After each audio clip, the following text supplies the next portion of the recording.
Hey guys, in this video I will show you how you can do workaround and enable NVIDIA filters on ARC riders. Not exact filters, but I will show you what you need to do here.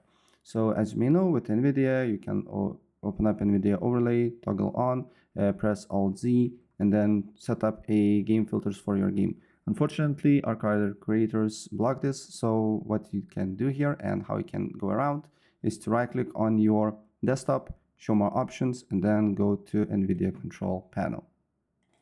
Then you just need to press adjust desktop color settings and adjust your colors with these bars.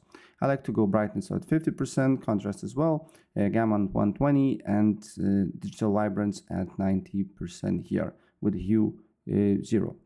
Also, we can go to adjust video color here and select with the NVIDIA settings and change things here as well, right?